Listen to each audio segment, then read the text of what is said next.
आपको बता दें कि पीएम मोदी ने हाल ही में अरुणाचल प्रदेश का दौरा किया था। इस दौरान उन्होंने हजारों करोड़ों रुपए की परियोजनाओं का उद्घाटन भी किया। इनमें सबसे खास थी सबसे लंबी सुरंग सेला पास। यह दुनिया की सबसे हाइट पर यानी 13,000 फीट पर बनी सुरंग है। पीएम मोदी के इस दौरे और हजारों करोड़ों रुपयों की अरुणाचल में सौगात से बौखला गया है। चीन की स्थिति खिसियारी बिल्ली खंभा नोचे जैसी हो चुकी है। चीन ने उनके इस दौरे को लेकर भारत के समक्ष विरोध दर्ज कराया है। मिडिल ईस्ट के कई देशों में रमजान शुरू हो चुका है। फिलिस्तीन में लोगों ने सोमवार को रोजों की शुरुआत कर दी है। हालांकि इजराइल और हमास के बीच जंग पिछले 5 महीनों से अभी भी जारी है।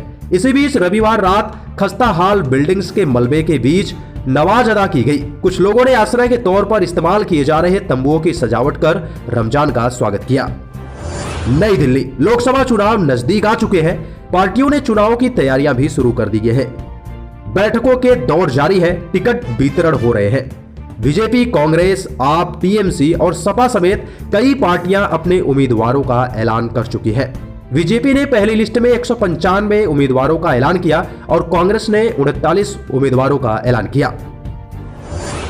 कहा जाता है कि देश का भविष्य स्कूलों और कॉलेजों में गढ़ा जाता है। यहां से पढ़कर निकले छात्र देश और समाज के विकास के लिए कार्य करते हैं।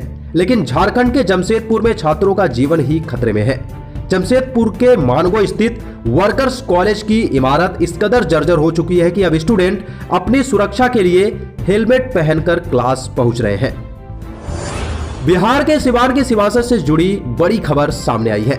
सिवान के पूर्व सांसद मोहम्मद शहाबुद्दीन की पत्नी हीरा साहब ने बड़ा ऐलान करते हुए कहा कि वह आगामी लोकसभा चुनाव निर्दलीय लड़ेंगी। उन्होंने यह भी कहा कि वो या उनका बेटा चुनाव लड़ सकते हैं। हीरा साहब के इस बयान के बाद बिहार की सियासत में चर्चाओं का दौर शुरू हो चुका है। सीएए कानून लागू किया जा चुका है। इस बीच जामिया मिलिया इस्लामिया में शाम को इसके विरोध में 2 प्रोटेस्ट हुए। पहला प्रोटेस्ट छात्र संघ NSUI की तरफ से और दूसरा प्रोटेस्ट सभी संगठनों के छात्रों ने मिलकर किया।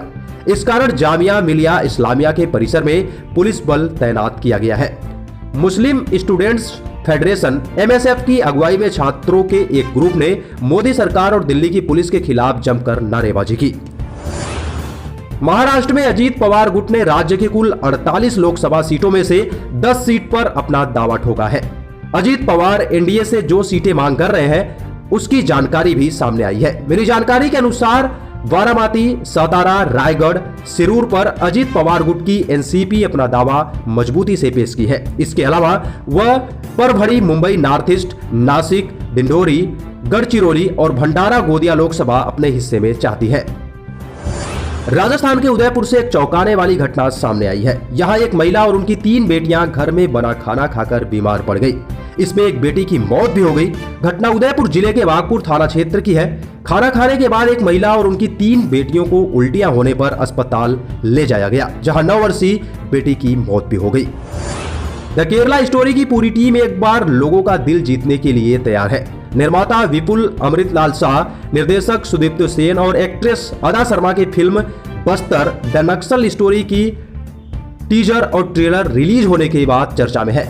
फिल्म को लेकर लोगों में बड़ी एक्साइटमेंट देखी जा रही है। सोशल मीडिया पर बज़ को देखकर लग रहा है कि दर्शक बेसब्री से इस फिल्म का इंतजार कर रहे हैं। विमेंस प्रीमियर लीग 2024 का 18वां मैच गुजरात टाइटंस और यूपी वॉरियर्स की टीमों के बीच खेला गया।